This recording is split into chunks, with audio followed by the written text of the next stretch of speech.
Thank you so much for all the emails and the letters that you send us here at Rip Off Britain. You know, we really do appreciate getting all of them.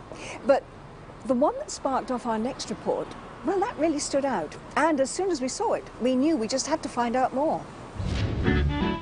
If you're lucky enough to have money to invest, putting it into wine may not be the first opportunity that springs to mind, although in fact it can be a decent long-term investment if you go for the right company and the right bottles. And that's exactly what Ellen Hewlin's late father Alan was encouraged to believe. Ellen, tell me about your dad. Was he somebody who was pretty canny with his money? I'd say, yeah, he thought he knew what he was doing with his money, and he wouldn't have spent money freely. He was someone who sort of looked after his money quite a lot, really, yeah. So he didn't take risks? No, I wouldn't say so, no.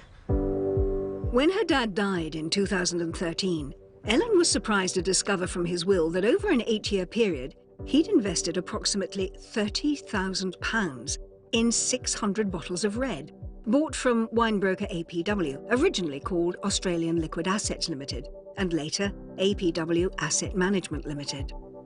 When I phoned them, I was really excited to find out what was going on, could we sell the wine.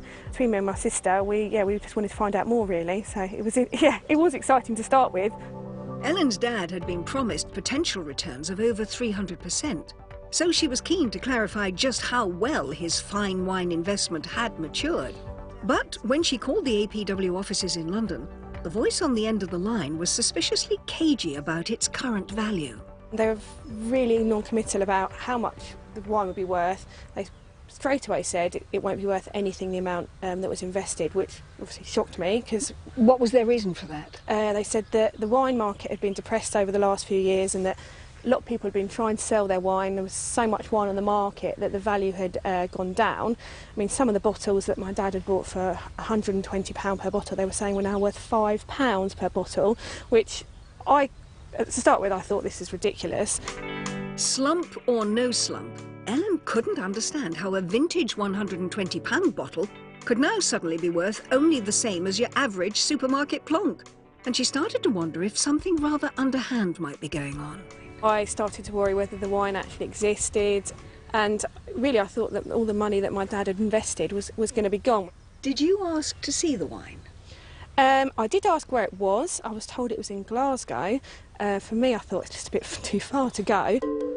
Over the 8 years he was investing, Alan was charged an additional fee for the storage of his wine, supposedly in a Glasgow warehouse. It changed year on year, but at its most it was over £1,100. But now Ellen had inherited the collection, and it was her responsibility to pay for the storage. She had 3 invoices, each for £1,000. One was outstanding when her dad died, one for 2013, and one for the following year. I was worried that if we didn't pay it, we'd lose the wine, because I was still under the impression that the wine was there and it existed. So yeah, we paid the money, thinking that we would then sell the wine and get the £30,000 back. The next problem Ellen encountered was in the summer of 2014, when she tried to release from storage a personalised case of wine called Alan, which her dad had apparently invested in. Ellen tried to get hold of it for a family gathering. APW wanted to charge her around £113, apparently to cover duty and delivery.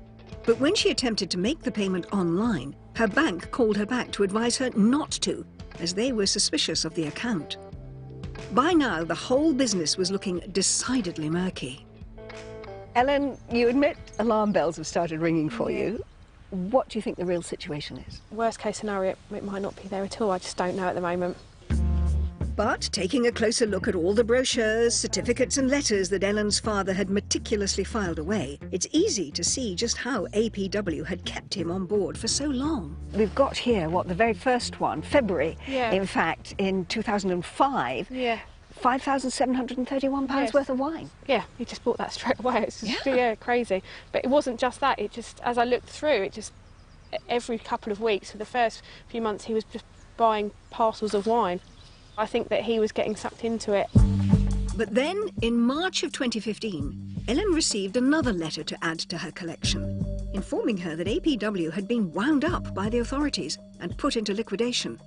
It left investors in limbo as to exactly where their bottles of wine had gone and whether they'd ever be able to cash in on them. But the investigation has revealed the truth of these investments. and how the company conducted its business.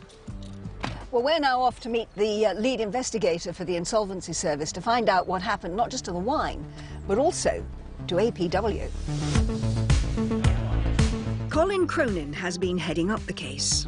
Is this actually a genuine company that was genuinely dealing in wine? It did deal with wine. There's £12 million worth of wine in a bonded warehouse. That's not to say there's enough wine to satisfy all investor interests. We believe that there's a 19,000 bottle shortfall. Does that make you feel a bit better then, Ellen, knowing first of all that there's the possibility that your dad's wine might still actually be up in Glasgow? Yeah, that does make me feel a bit better. When we spoke to the warehouse, they confirmed that Alan's wine is indeed there, though it's down to the liquidator if or when it'll be released. Much less positive, though, was news that the Insolvency Service had discovered APW's sales practices were misleading, and investors were never going to get the returns that they were promised. Although the company had led clients to believe that if they chose to sell their bottles of wine, it would be done on the open market, that's not what was happening at all. The company made its money by buying back wine from clients at much lower than predicted prices, causing these investors significant losses, and then reselling it on to new clients at a considerable profit. In fact, an average markup of around 81%. Is there any possibility at all, you think, that Ellen might get back some of her father's investment? Well, I think it's entirely possible. You know, we know that there's wine there in bond. It's going to be a mess for the liquidator to sort out as to who owns it. But a good starting point is the documentation you have here. The official receiver has now been appointed to liquidate the company. So for Ellen and the other investors, it's a waiting game to see what they'll be able to get back. In the meantime, armed with the knowledge that her dad's wine does still exist, Ellen is travelling to the warehouse to see it for herself. Really hoping to find the one called Alan, that was obviously my dad's name. I'm not sure if they're all going to be there. I'm just going to have to wait and see. Ellen is meeting David Hogg, who oversees the storage facility where APW used to keep the wine. So, is any of this APW wine? I recognise some of the names. Yes, in fact, this is APW stock here. All of these different wines are part of their portfolio. Have you managed to work out if all my dad's wine is actually here? We have been able to identify your dad's stock.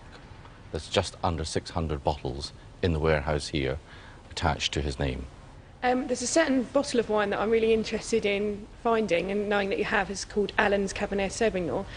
Is there any chance of finding exactly where that is in your warehouse? We can certainly look through our records. After checking the inventory, David manages to finally locate the wine that her late father never got to see.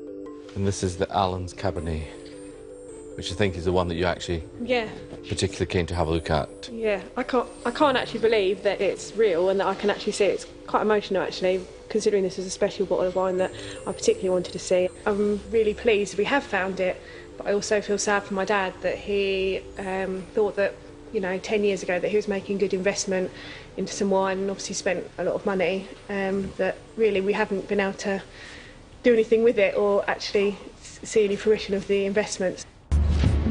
We wrote to APW Asset Management Limited, now in liquidation, but got no reply. Ellen doesn't know if she'll ever get her hands on the wine that her father was persuaded to spend so much money on. I'm really upset that I actually had a bottle of my dad's wine in my hand, that actually I'm unable now to take that bottle or any of the bottles of wine that my dad had away with me. The bittersweet visit to the warehouse leaves Ellen a little overwhelmed. It makes me realise how many people must be in the same position as me. It was quite shocking, really. It made me feel quite upset.